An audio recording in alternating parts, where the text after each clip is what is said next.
welcome to Pompously Political. Can we just admit that religion's fucking crazy? One may ask himself, what does it mean to be batshit crazy? The political podcast that's just a little bit pompous. If you're apostolic, you had to go get on your knees at the altar, which always sat really funny with me. In this episode, we cover the news and other stuff. It's just a little gentle ribbing, you know, for your pleasure, if anything. And now here's your host, Jimmy and Scott.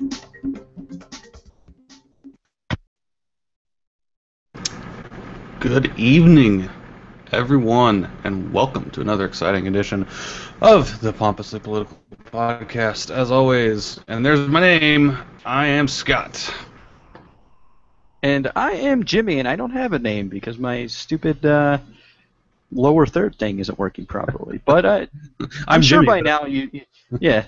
I'm Jimmy, I'm sure but I by don't now. have a name. But you know that I'm Jimmy, even though I don't have a name.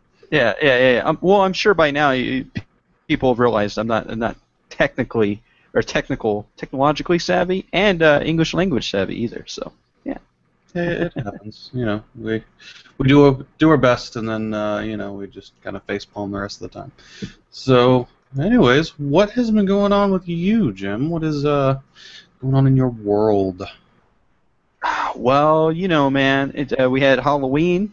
That was a thing that took place. That was a big thing that took place. It was. I got to hand out candy, which I don't know how it is in your neighborhood, but everything is all trunk or treat now. So nobody really comes to my door anymore. Trunk Weird. or treat? What is that? Trunk? Okay, trunk or treat is this idea. I don't know if it originated with the Mormons. I don't know. But it's where they gather in a parking lot. Instead of going to somebody's house, they open up their trunk almost like a tailgating style and have candy in the trunk and hand out the candy. And it's in a nice little, cul-de-sac or parking lot. And so then that way the parents can just go to these cars, preferably with people in their local community, church community, whatever. And so it's apparently taken my area by storm. I only had like 2 people come. So, hey. So you guys don't have that in Florida. Weird. Nope. We risk our lives by going to people's houses, like you're supposed to. We can't expect the Mormons to really. I guess right. Get it. Anyways. Well, you have a car for each one of your wives, so they just park up, and so each car, the wife. It's a terrible joke. That is. Luckily, I was drinking coffee, so I had no immediate comebacks to that. But yeah. No, my I Halloween was 1.2% of the Mormons that are probably listening. Who knows? That's a very liberal number that you're giving us there. We had a good Halloween. Now you saw the pictures. I painted Melissa's belly like a pumpkin with a baby in there. Yeah. We are officially on baby watch, so it could be any day now. So we're excited. That is exciting. There's going to be another Deming in this world. Is. Yeah, that's a little scary.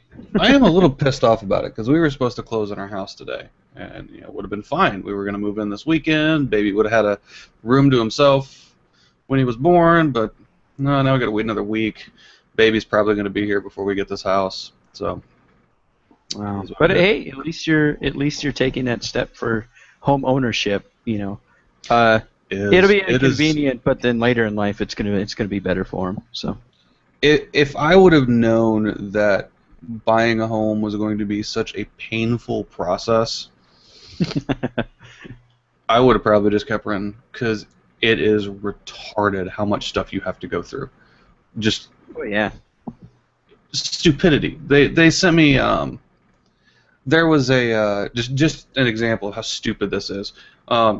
Last week they sent me the request to extend the close date from the 3rd to the 16th, which they then changed back to the 11th, which might still be the end of this week. God only knows at this point. And they sent me that, and then 2 hours later they sent me, well, the underwriters have requested some additional information from you.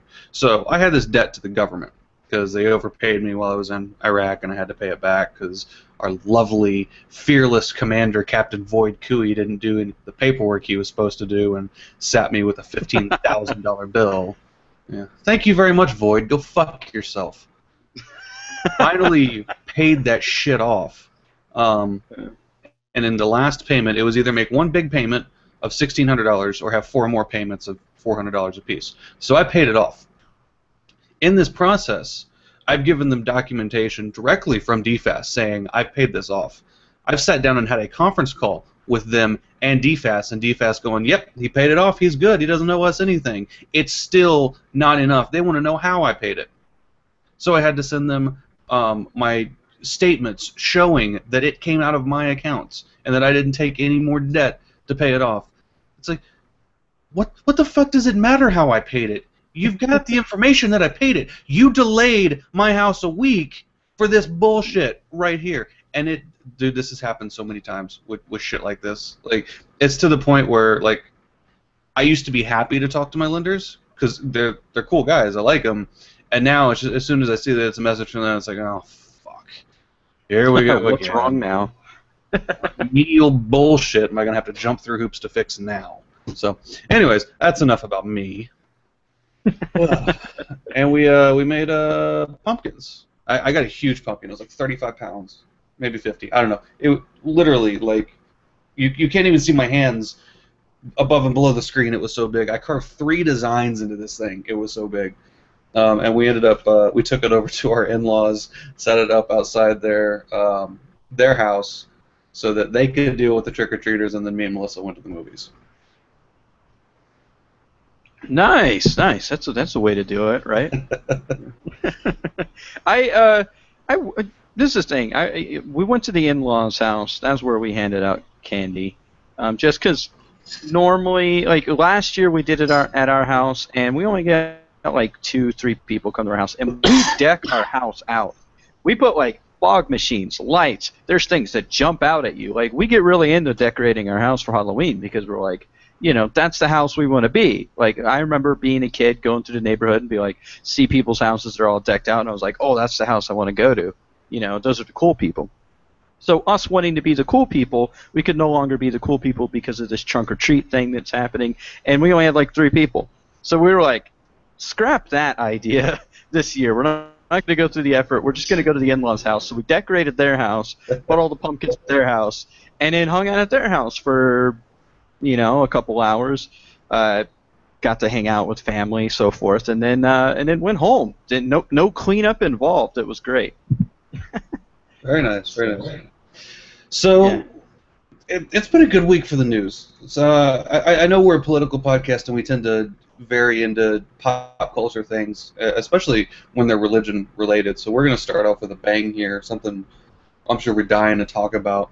Leah Remini from, what was it, King of Queens that she was on? That is correct. Former member of Scientology. Now, when I say former, I don't mean like she went to Hollywood and, you know, Scientology is the big celebrity religion to get into and she got drafted in because she was a big star. No, her mom put her in this shit when she was 7 years old. So she has grown up and was in Scientology for over 30 years before she finally left and has now wrote a book, kind of an expose on what goes on in this crazy shit show of a religion. And as well as done some interviews with magazines and sat down with, was it 60 Minutes or some show she sat down with and talked about. She's been on a few media outlets lately, I've noticed, with interviews. So. And you've got, basically this thing is exploding, as it does anytime somebody comes and speaks out against Scientology. But a lot of the stuff that she says is it's really fascinating at how much control they have over their members. You know, we've talked about religions before where it's such an ingrained mindset that some people have to choose. Do I want to continue following this religion I don't believe in, or do I want to give up my family? Because they're not going to come with me. I'm going to be an outcast to them if I, you know, tell them how I actually feel. You know, so she had to go through that. Fortunately, her family came with her. But what struck out to me was these. I'm trying to pull up the article to find out what the actual name Well, of it is. But Well, while you're whenever they have a pulling that- complaint, when they have a complaint about people, It's a that is I can't remember the thing either. I just had it in my brain too. It was something report. It had the word report in it. It was really cold sounding, like really cold, calculated, like business-esque. Oh man, I don't even have the article up. But while you're talking about that, some of the claims she claimed was that she was to invite Jennifer Lopez and her then current or husband at that time to the Cruz's house because they were trying to get Jennifer Lopez into Scientology, so they kind of link them up. But then they spent the whole time like separated Leah Remini from Jennifer Lopez, who they're like friends, like completely ostracized Leah Remini, like she was just pretty much a facilitator to bring them to the Cruz's house, and that's it. Which is really weird to imagine. You're going to their house, you're not going to hang out with them. You're just gonna let them hang out with these strange people that they probably didn't know very well at that point. One of the other claims was that they filed that report or whatever that you're trying to look up the name of. They filed that report because of her behavior at the Cruz's wedding. She got several of these reports filed on her because she was asking where David Miscavige, who's the leader of Scientology right now, asking where his wife was because they were friends. Like David Miscavige and Leah Remini were friends, and so she's like, "Oh, hey, where's so and so at?" And then like they forbade her to talk about it, or forbade. That's a word, right? So it is. And then there's some startling claims about the Cruzes when they were the Cruzes, their treatment of daughter Siri, who would later, of course, grow up to be the voice in our phone, of course, right? Connection there. So, yeah. And this all ties into, it basically reinforces that documentary of Going Clear. That's what it is to me. Everything she said, I'm like, you know what? It sounds pretty outlandish, but it fits in line with that Going Clear documentary. It is, So, and I can't find the name or the article that I read originally to save my life right now. But so yeah, the Jennifer Lopez thing, obviously, again tailoring to high-profile members to join the church, and then you've got the reports, which are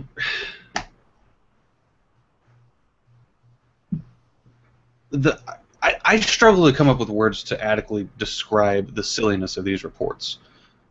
Because it's drama. It's all it is. It is literally the equivalent of, they looked at me wrong, go discipline them.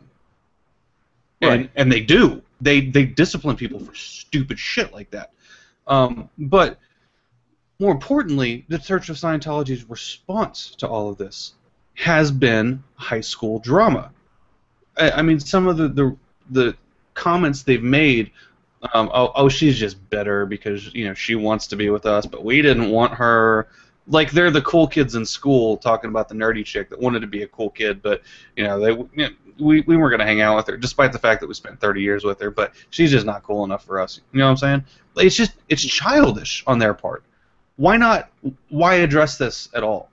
Not to give them advice or anything, because fuck them. That whole system can burn to the ground as far as I care. But why? Why even acknowledge what she's saying? All you're doing is giving credence to what she said. Oh, for sure. And one of the things that you're kind of loosely touching on there is they sent, in one of the interviews, they sent a packet about yay thick that was in a yellow folder that was apparently... Is that a yay? Is that how you measure a yay? Yeah. See. Oh, where's the camera? There's the camera. Okay, so that's a yay. This is a smidgen. All right, so yay, smidgen. All right, hers was a yay. Hers was a yay big, and not a smidgen big. So they sent this folder, and it was supposedly had information regarding the character of Leah Remini, like her conduct as an individual within their organization. And I use organization rather than religion because it's so cold and calculating that I don't even know how they even considered themselves a religion. And then on top of that, you also this is nothing new. I don't know how well versed you are with the history of Scientology, but they used to break into like FBI facilities and steal files and stuff. Really? Like, this group is crazy. Yeah, they in fact, there was a lawsuit that was brought against L. Ron Hubbard and so forth. These people that were involved in this, they broke into the FBI to steal files from it that they like dossiers and stuff like that that the FBI had on members of Scientology. They were stealing them from the FBI building. They got caught, and there was a warrant out for L. Ron Hubbard's arrest. So what he did was he created this like boat. It was a boat, but it was like a mobile sea headquarters. It was like a yacht that he lived on and conducted church business from international waters so that they couldn't arrest him. And he did that for years. Which, okay, L. Ron Hubbard was a former sailor. He was in the Navy and stuff, which he was actually kicked out of the Navy because he was doing crazy shit like shooting at fishing boats and stuff. So the dude was crazy. Yeah. Some of this they kind of touch in the Going Clear documentary. But yeah, so they would break into FBI buildings. They brought lawsuit. Technical issue? You're echoing really bad. Oh, weird. They brought lawsuit after lawsuit against basically the federal government in order to get their tax exemption. That's another thing that people don't realize. And then they continue that trend that if you speak out against Scientology, they slap you with the lawsuit. That's why... Do you have your headphones plugged in? Yeah. I have everything plugged in. I keep hearing my voice come back really strong whenever I say stuff. Oh, maybe. Let me check the volume. Maybe I got the volume too high. So, anyways, yeah. So the other thing about it is that, like, was it South Park made an episode about Scientology? They got slapped with a lawsuit. The guy who made the Going Clear book got slapped with a lawsuit. They didn't bring a lawsuit for the documentary portion of it. But yeah, that's what they do. They're crazy. And it all centers around Tom Cruise now, man. Yeah. Tom Cruise, like, is because he's he's almost like their new god. Tom Cruise is Scientology's Jesus, and I'm waiting for them to crucify him.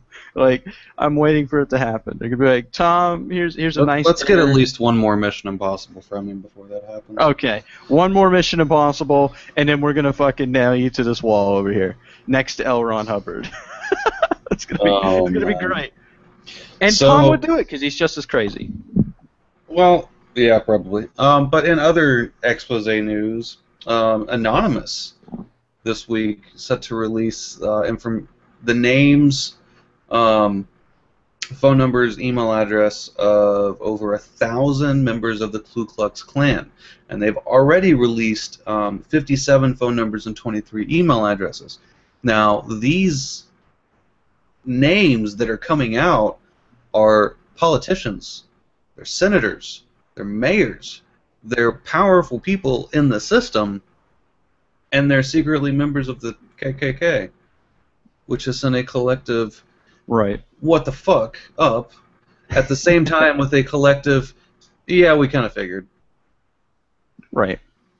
I didn't see the names of the senators and stuff. Was there any notable ones that really grabbed your attention? It may have been state senators or that they were threatening senators. I didn't actually see the names of senators, just that the word senators kept popping up in there. Right. I do know specifically of 5 mayors, city mayors throughout. I don't know if it's the South or if it's the United States as a whole that was on the list. 4 of which have come out and vigorously denied it, which, what? You kind of have to. I mean, right. There is no telling the truth on that one. You're either going to have to deny that you did anything on Ashley Madison or deny that you're a racist. One of the two. That's the environment we live in now. That's crazy. The KKK, well, Florida's definitely the South. Do you guys have a large presence of KKK in your area, your state? I wouldn't be surprised if we do. In this area specifically, I would say no. There's not really that kind of stupidity going around. But once you start getting into the BFEs of Florida, it wouldn't surprise me at all. We actually have up in, I think it's Moscow, Idaho, up north. We have the neo-Nazi headquarters. So we have some racist people in our state, but I wouldn't say we have KKK. Although I did get a flyer. Somebody had put a baggie. I'll try to find the picture and put it on Facebook so people can see. But it was a Ziploc baggie with rocks in it, and a flyer that said "Protect your land, join the Klan," and it had a phone number. And it was a real flyer because I actually I looked up the website. It's the real deal. It wasn't like a joke or anything. But I was completely like, okay. So the KKK is recruiting in my neighborhood, which is nice. But yeah, so they are doing recruiting efforts in my area. But I don't really think Idaho is a KKK type state. But I don't know. We don't have a whole lot of black people to hate. So why would they exist here? Yeah, that would make a lot of sense. Yeah. But I'm all for being done with the KKK. I mean, these sentiments of superior race and all the other bullshit that they spout, Christian nation and all that stuff. There's nothing with them that I find myself agreeing with. I think it's all repulsive at best. So, More power to Anonymous. This is the second or third act of really good that they've done in the last couple of years after their rocky start. But anyways, moving on. Very touchy subject here. I'm afraid we're going to spend too much time on it, but I'm going to mention it anyways. The White House has ordered, Obama specifically has ordered 50 special operations soldiers to Syria as advisors on the ground. Before I give anything on that, Jimmy, take it away. Okay, well, first of all, here's the thing. Whenever you have, the word they use here is quagmire. Whenever you have a situation that's so just batshit crazy as Syria, because you have a lot of components and a lot of moving parts in here.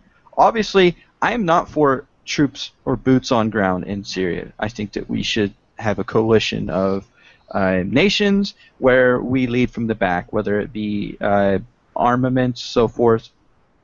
That's my position on that. But at the same time, you have to respect the fact that the president is willing to look at the situation and go against his own ideas based off the information he's given, is what it appears to be to me. Is like, okay, shit's going crazy, we need to do something different. Okay, what do we got? What do we got that's different? Well, we can have these advisors go in. You know what I mean? I'm not saying it's a good thing. I'm just saying that he's actually listening to his advisors as opposed to trying to make or score political points in the issue. Which I can support. There's been several articles talking about how we've gone from 2 years ago, absolutely not, never going to happen, never going to support boots on the ground, will not happen, period, end of story, no, don't even bring it up again, to, okay, we're going to start putting limited amounts of boots on the ground. And we know that's a slippery slope. I mean, there's been several instances. Vietnam started as just small groups of advisors on the ground that turned into full-scale war. Now, I don't think it's going to go there. I think you can really see the division along party lines on this, because America as a whole has spoken out and said that Iraq was a really bad idea. These wars in the Middle East are not worth the time. They're not worth the effort. But you have a lot of liberals, a lot of Democrats that are still echoing that. They're like saying, stop, pull back. We know that we can't go in there. We cannot put boots on the ground because that does not solve the problem. We have 2-3 wars hell, 4, maybe 5 wars if you want Bosnia and Kosovo and everything, showing that we don't need to get involved. You know, we should do help out, not lead, but help out a multi-nation coalition that can go in there and do it themselves. Let the Middle Eastern countries fix themselves. They don't want our help. We don't need to be there. But then you have the Republican Party, who just doesn't get it. Who, despite the majority of America going, yep, that's a really bad idea, going, you know, we need to get in there and we need to fix this problem with American firepower. You learn from your mistakes. That's what you're supposed to do. That is the definition of insanity, is doing the same thing and expecting different results. You did mention Kosovo, which again that was sectarian violence. It was very much a similar situation. Different factions fighting for control of the country. Obviously, in Kosovo there was actual I guess Assad was using chemical weapons on his people, so there's allegations of genocide there. So they have similar stuff. On the topic of Vietnam, though, what got us, the catalyst that got us from having advisors in there to having boots on ground, or larger numbers of troops, was the Gulf of Tonkin. You ever heard of that incident? The Tonkin incident? Tonkin Bay? I believe Bay of Tonkin or Gulf of... I think it's Gulf of Tonkin. But where supposedly a ship was there, I think it was the USS Midway, if I'm not mistaken, that was there, and apparently came under attack and was sunk, and so therefore this was used as a rallying cry for getting us into the Vietnam conflict. The Gulf of Tonkin incident. Right, which it's what you call a false flag maneuver. The event was fabricated. It didn't happen. And so, because of that, it leads me to believe that the forces in charge really wanted to get involved in Vietnam because of the containment policy of the time. We were still kind of reeling from the Korean conflict, of which it was divided at the 49th parallel. So, I see this as different. Like you said, it's going to have a different outcome. I don't think we're going to have boots on ground because the support isn't there. I think the American people, I mean, the whole yellow cake of uranium thing that got us into Iraq, which the faulty intelligence that got us in there that people were supporting for a while, we've kind of learned to not trust that stuff as much. Right. You know what I mean? And so because of that, like, yeah, I think you're spot on that the American people's not going to allow a large-scale operation in Syria. Not to mention the fact that you have Russia on the opposite side as far as the civil war that's going on in Syria. Obviously, you have the ISIS situation, and that's the reason why we have these advisors there. But getting into another proxy war with Russia is not going to go over well. So no, and there's a lot of people that's pointing out that this could be the beginning of World War III. I mean, because we're indirectly in conflict with them, and really for no reason. Yeah, they support Assad. We don't. But I guess the point that I keep going back to that I can't really wrap my head around is, why does it matter? Why are we getting involved? There are dozens of issues on the home front that could take a whole lot more precedent. American people are not dying there. There is no immediate threat to America from this. Why do we constantly feel the need to play Big Brother? We're getting ourselves into trouble because we want to pick a fight with everybody. Eventually, you know, they say, you know, in boxing, there's always somebody bigger and better that's going to whoop your ass. Eventually, somebody's going to whoop our ass, and we're going to feel it. But we've lost many a war. Okay, but Vietnam, we've been able to walk. We've been able to walk away from those wars and with some sort of sense of accomplishment. We learned some valuable, critical lesson, or you know, we did some good for a lot of people. But one of these days, we're not going to be able to learn anything other than that was really dumb. We should never do that again. Well, like you were saying about I like the parallel that you drew to Vietnam in the sense of the reason why we got involved in Vietnam was for communist containment. That was the whole reason. We were trying to stop the spread of communism. And what's taking place in Syria is we're trying to maintain the stability of the Middle East for the sole purpose of containing Islam, or Islamic extremism, to be more specific. That's what we're trying to do. So we're essentially enacting the same sort of thing, and not only that, but the other aspect of it being a proxy war with Russia. I wouldn't say World War III, but I think this is Cold War 2.0 is what it is. I could definitely see that. But we're going to see what evolves out of that, because I don't see any good coming from it, but we will find out. And other important news. Let's do less important. You want to pick one? Sure. Well, I like this international bandwagon we've been going on, so I'll go ahead and touch on that Taiwan and China prime ministers. So Taiwan, if you're for the uninitiated, Taiwan is this little tiny strip of land, I believe it's an island, that's off of China. And in 1949, there was a civil war that took place in China, which Mao Zedong became the leader of the Communist Party and became the leader of China. And the ousted leader, who was U.S. backed, was I'm going to mess up his name bad. Chiang Kai-shek is his name, and he was of the Nationalist Party in China, who then fled to Taiwan. And so Taiwan is technically its own entity, while China still sees them as a part of China. And so because of this, because they've never really got along since 1949, Taiwan wants to maintain their autonomy, so forth, and China wants to take Taiwan back. And so because of that, these two leaders, the current leaders, which is the Taiwanese president of Ma Ying-jeou and the Chinese president of Xi Jinping. I'm really messing that name up. Sorry, Xi. But anyway, so these individuals are going to meet for the first time since 1949, these two countries are. And so it's a really monumental sort of step in the grand scheme of things.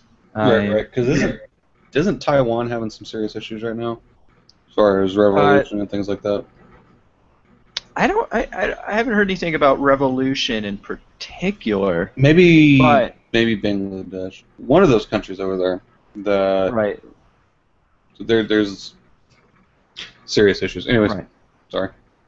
But so Taiwan, pretty much, Taiwan was the U.S.-backed government, of course, again because of the United States containment policy. That's kind of why I chose this, as it ties into what we were talking about a second ago. But we backed this government because they weren't communist. They lost, and now they're on the island of Taiwan, and that's where a lot of our contention and friction with China has come from, is our support of Taiwan and recognizing it as a state of existence, a nation state. Okay. So it'll be interesting. I think it'll be interesting to see how these talks play out. Will China recognize Taiwan as its own separate nation state? We'll have to see. Interesting. All right. Well, we are actually over time on the news stuff, so we're going to get into the topic of the night, and I'll preface this a little bit because I know I gave you the taste earlier so you could generate your response and get some statistics. But we've talked a couple times about what the heart of the issue is when issues in general. You know, we talk about. I wrote the article several months ago now about kind of my take on what the root cause of all of these debates that we're having, and it goes back to the need for superiority. That equality is kind of a lie, in my opinion. But even before that, before we look at fighting for equality, before we look at stuff, a more central issue is the stance that we have in the country now of we don't talk politics. When you're conducting business, You're trying to do a type of transaction, when you're meeting somebody new, when you're having get-togethers. You're not supposed to talk politics. It's considered not proper. And when you think about that, it's really easy to see why. People get very heated about political issues. People get offended. And that's the problem, is that we have long since said that it's okay for you to be offended. It's okay for you to not want to have this conversation because you don't like the other points of view. And we need to stop saying that. We need to stop giving credence to this belief that just because you don't like what is being said, you don't have to participate in the conversation. This has led to, this is old policies. I mean, generations that have done this, to the point that we have people that are completely unaware of what politics really even is, much less of how to discuss the issues of the day, what the issues of the day are, but how to have those discussions without getting emotionally tied around, without blocking off any other point of view that may enlighten you into changing your point of view, if that's what it is, or will more resolutely put you into the point of view that we have. So, long story short, we need to start talking politics more often. And I say this because I had a conversation yesterday with a lady that I work with. She was actually going to be on here tonight with us to have to talk about some political stuff, but she has a I think a 6 months old child, and he was being fussy tonight, so she wasn't able to join. But while we were having the discussion, there was an older guy. I actually went out with him today, and he was kind of sitting off in the corner, and he gave us one of those looks whenever we started, and then turned around and buried himself in his book because he didn't want anything to do with that discussion because it was a political discussion. And that's, it's funny, but it's wrong. Now, I get it if you don't want to have the discussion at that time, but for that to just be the de facto go-to, you don't even think about it. We can't have that discussion. Stop talking there. That's a problem. Right. I think it's number one, I think you're right. A lot of my feelings come from that aspect as well, of that me as a person, I like to talk politics. That's why I'm in this podcast. That's why you and I both enjoy talking about politics and learning about politics and political theory and so forth. The problem with it is the moment that people find out I'm in a podcast about politics, that's when they start asking questions about politics. And the thing about it is I then have to think, is this a person that's going to want to hear my opinions, or are they going to shut down my opinion and just want me to hear their own thoughts? You see what I mean? So like, sometimes people want to voice their own opinions, but don't want any criticism or dissent or dissenting views of their own opinions. Because then they would get offended. Right, and that's exactly, it's just spot on.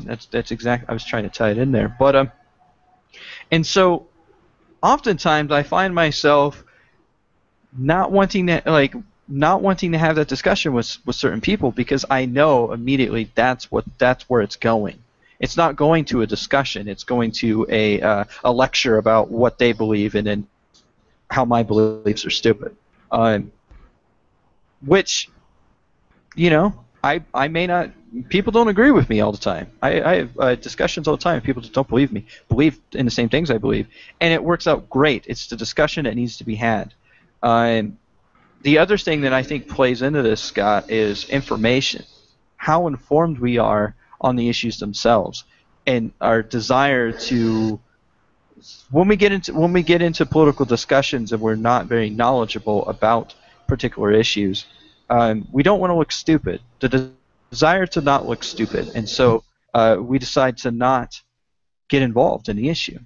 See what I mean? So sometimes I think that's what happens, is people don't want to engage in political discussion because they don't know a whole lot about politics. Not necessarily that they're going to get offended. It's just that they just don't know. And rather than come across as ignorant or stupid to the issue or issues, they choose to not. You know what I mean?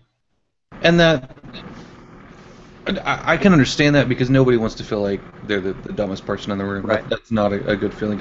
But you learn through discussion. You know, that goes back to, I guess, kind of the last point I made with that, is that, you know, you expand your views and you either become more resolutely founded in how you feel, or you change how you feel to match what, you know, your growing perception of reality is. But you can never have an accurate perception of that reality if you're not having the discussions. But furthermore, you mentioned an informed public, which we do not have.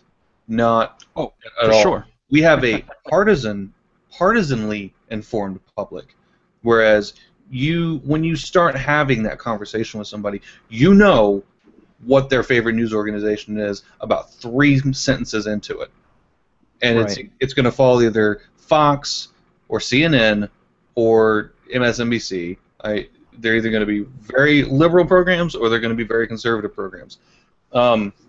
The liberal ones are a little bit harder to identify which way they go, whether they go to rawpolitics.com, or I've seen Huffington Post classified as a liberal media outlet. But the conservative ones, just right there. You heard that on Fox News. Was it Hannity or was it Megan? What's her name? Did you read a Breitbart article? I hate Breitbart so much because a lot of it is bad sources.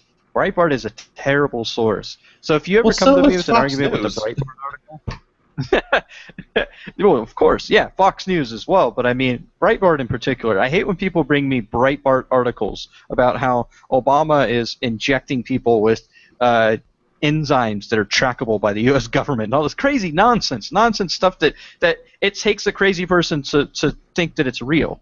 That's the type of stuff Breitbart comes up with. That and Salon. If you bring anything from Salon, is that I have never read an article from Salon and afterwards gone, you know, I'm really glad I read that. Most of the time, I'm trying to fathom the sheer level of stupidity that had to go into the creation of that wall of text, just garbage that I just spent, you know, a couple minutes of my life that I'll never get back.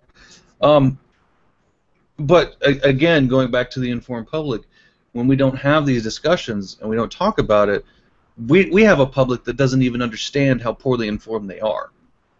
They don't understand that listening to Fox News and regurgitating it word for word is not an accurate, a healthy way to proceed in a political discussion. That's a good segue into these numbers real quick, because this shows us just how uninformed we are. And I had it was so crazy that you proposed this topic, because I just had one of my classes.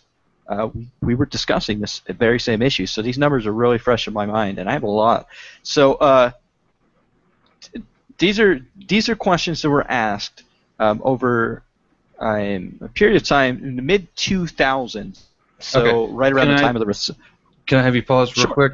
Melissa's Okay. not feeling well, so she asked me to take her temperature, so I will be back in just a minute. Okay. While you're doing that, I'll talk about another issue. Okay. So, while Scott takes his momentary leave, I'll kind of touch a little bit more on some news stuff that we weren't able to do earlier. For those fans out there of the Star Trek universe, of course, we are getting another series, television series, but it's only going to be on CBS streaming service. They're going to have like a CBS, kind of like a Netflix series type sort of thing. So no word on what the characters are going to be, when it takes place, if it's going to be J.J. Abrams' timeline, is it going to be the original timeline, who knows. But I am super excited about that, so that's another piece of news. We also have, for you fans of Jon Stewart, who was the Daily Show host, it's now Trevor Noah, he is signed on to a 4-year deal with HBO to do little tiny, like, I guess almost like YouTube video size clips for them, where he analyzes the news a little bit. So he's still going to be doing commentary on political issues. They're just going to be smaller snippets, and it's going to be on HBO. So that's going to be cool. He also recently opened up a refuge for animals that were in, I guess they were like farms, like farms where they were like hurting the animals. Anyways, Scott's back, so my Thank you very rant much. can end. Apologize. Yeah. Oh, no worries. Wife comes first. You got the baby coming on the way. You're on baby alert. So. Yeah. So real quick, I'll recap. Where I was going with this is how informed we are as a public. And in the mid-2000s, they conducted this poll. It was a pretty substantial poll that was gauging the general public's political knowledge, not just the politics of issues, but the politics of civic education, how things are structured. So some of these will surprise you. I was a little surprised on a couple of these, Scott. It said 95% knew length of the president's term. So a lot of people know how long the president's supposed to be president. Okay, this is where it gets really crazy. 89% knew the meaning of veto. So there's almost 10% don't know, or 10% don't know what veto means. 84%. I fucked that up. 84% knew who the VP was, the vice president was. So again, 16% of the population didn't know who the vice president was. 78% knew the Republicans are a more conservative party. 73% knew the governor of their state. It's only 73%. That's a pretty scary number. 68% knew which party had a majority in the House. 67% knew that the Supreme Court decides on if laws are constitutional or not. This is where it gets really disturbing. All right, only 52% knew what the Fifth Amendment was. Let that sink in for a second. Plead the Fifth. All right, that you don't say anything that will incriminate you. That you have that right, and it's not going to affect the outcome of your trial. Okay. 46%, just 46% knew that the first 10 amendments are called the Bill of Rights. Only 46% of the population knew this, of the people surveyed. All right? Only 20% could name 2 First Amendment rights. Oh, good Lord. Yeah. The First Amendment rights, freedom of press, freedom of speech. There we go. I got 2 right there. Freedom to peaceable assembly is another First Amendment right. Freedom of religion is first, right? Freedom of religion is in there as well. These are First Amendment rights. And we're obviously in the 80% that... My goodness. Okay. So those are some numbers. I also have here... This will blow your mind even further. Whenever you think about gender issues, as far as issues that affect females and males and so forth, we're just going to have those 2 categories at the current time. But traditional and gender-relevant political knowledge. Okay, so these are questions that were specific issues that are targeted towards the gender. So traditional political knowledge, majority in the House. Who has women? Got the answer 58% correct. Men got 68% that answer correct. Who has the majority in the House?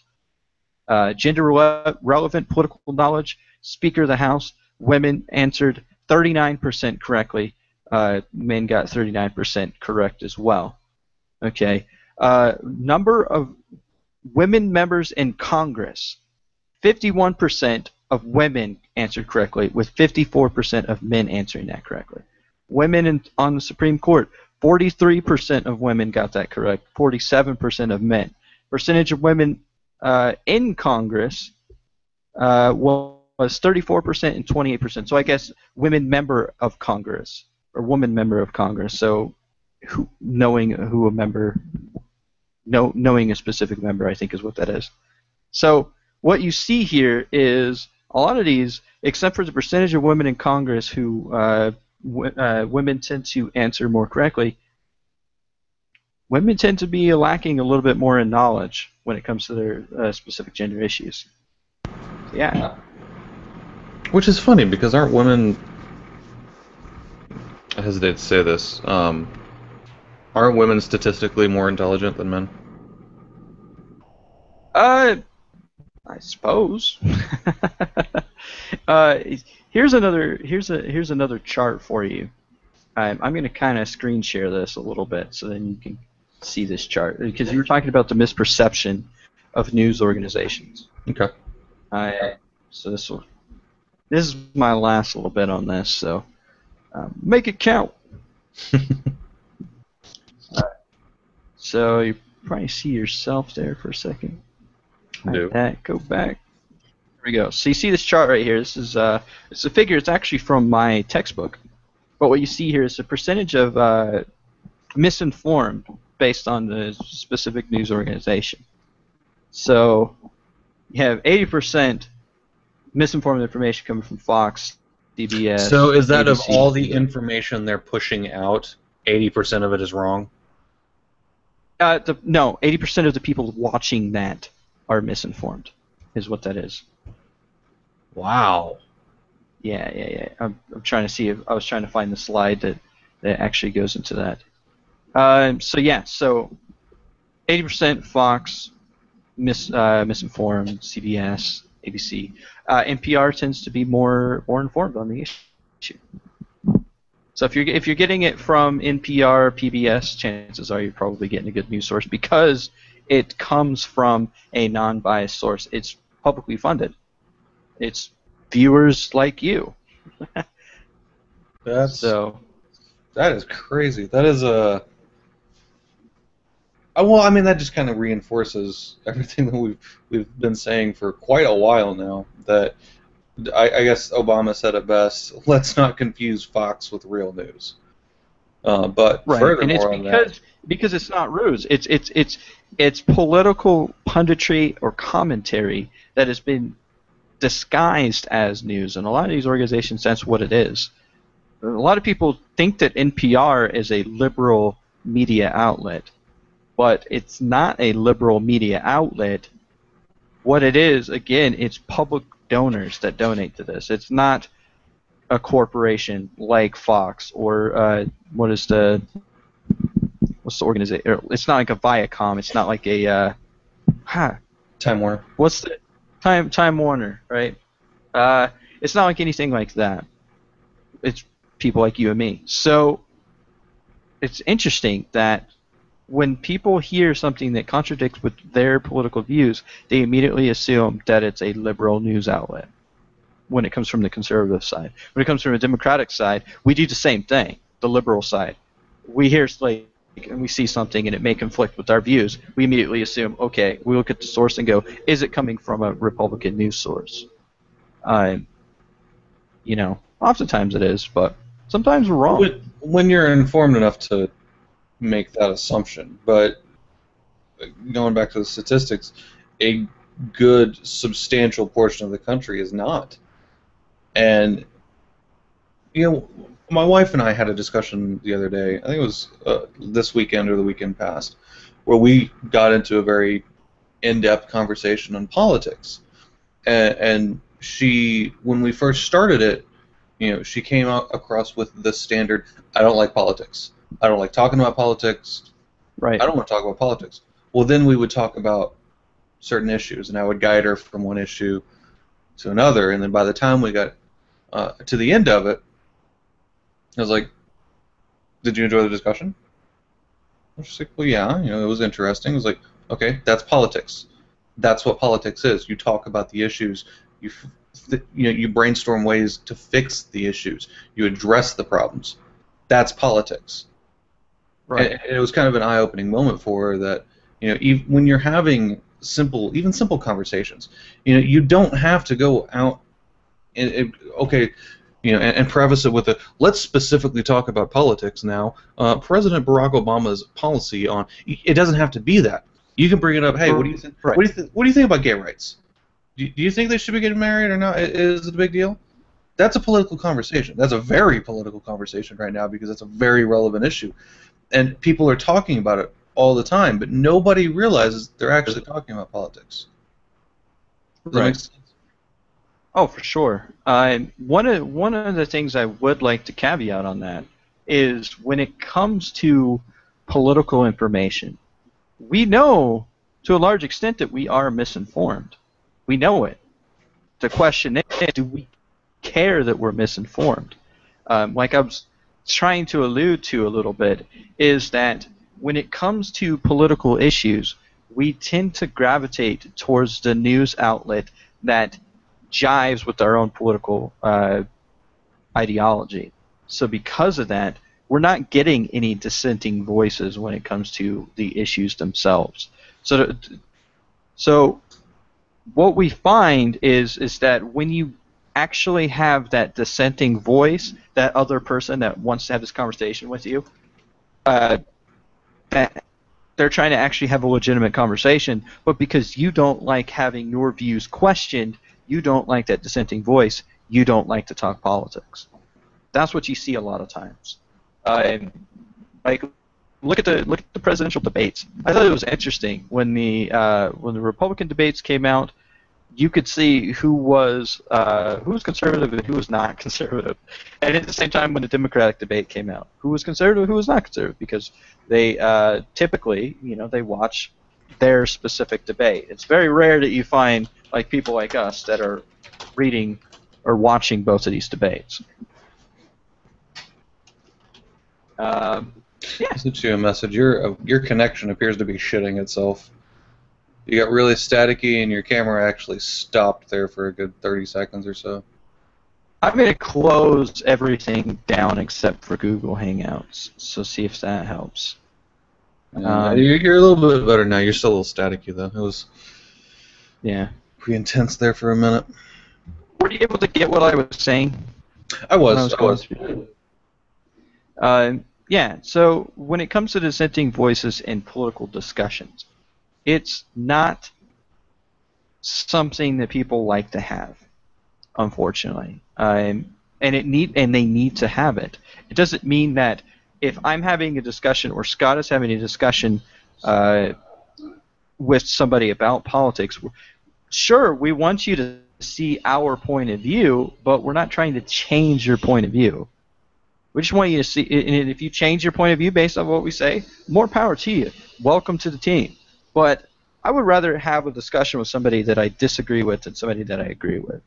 You know what I mean? That's just me personally. For the longest time, I had a problem with the way that I think about things. And it's because I'm a very analytical person. And what would happen was, based on new information, I would change my opinion on something. And how I was raised, that meant that you were a flip-flop, you were wishy-washy, you could never, you couldn't trust your own word. And that's what I thought about me for the longest time, until I realized it's actually a good thing. That's a virtue to have. Not that you change your opinion, but that I'm actually listening to what is being said. I'm analyzing it and saying, doing a reality check on it. Like, does that make sense? Is that a legitimate point? And to the point now where I've grown into it, to where if I hear something, I'm going to give it, the reality check of, okay, that's fucking retarded, or maybe you're right. Maybe you do have a good point there. The Black Lives Matter movement is one of those.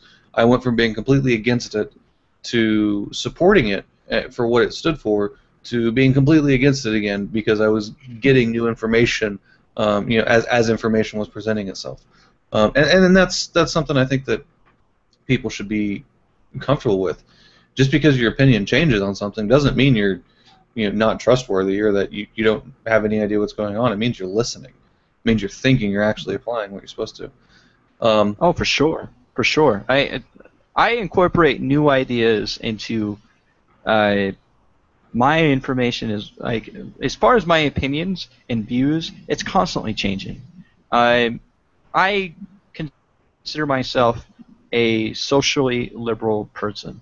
As far as social issues, I'm open to that discussion with people. As far as whether you're LGBTQ, whether you're pro-choice, these are issues that are at the core of who I am, and I doubt that I'll change them. But when it comes to ideas about economic policy, I am willing to listen to a good idea. If there was a Republican candidate that had an idea that made sense to me, I would vote for them. I will not hesitate 1 second. I would vote for him. The problem with it is that a lot of those policies and a lot of those things, they're not good ideas to me. I don't see how they would be good ideas. But if you can convince me, then I'll listen to it and I'll consider it. Indeed. I'm not going to comment any further because we are over time, and we're going to wrap this up. So, how do you guys feel? Do you think that there needs to be more discussion? Do you think that it's one of the main reasons why America is just so damn dumb, because nobody's really talking about anything anymore? Let us know. Polypompous.com. Shoot us a tweet at Polypompous. What's the other one? Facebook. Oh, we're on Facebook too. We've got Pompously Political. Pompously Political Facebook. Yeah, that's right. I'll try and find that KKK picture that I had sitting on there, because that cracked me up when I found it. Yeah, man. The Twitter. We both Scott and I both got on the hashtag Sinful Sandwich Sunday. So hopefully you got to see our sinful sandwiches. Of course, mine was slightly homoerotic as I'm shoving a gigantic sandwich down my throat. So, at Panera, you had a Panera bread sandwich that looked delicious. We're getting one is in the process of being built in my community right now as we speak. So I'll have to get it when it builds. So you got to find your specialty there. I hated Panera for years until I found something that I really liked. And then I've started kind of expanding from there, and there's a couple things that I like getting there now. Right. For sure. Well, as always, thank you for joining us. Thank you for your support, and take care. Keep thinking. Have yourself a chilly November week, because where I'm at, it's snowing. So. Oh, that's not nice. That's not nice. You stop that juju right now. You're in Florida. What do you got to worry about?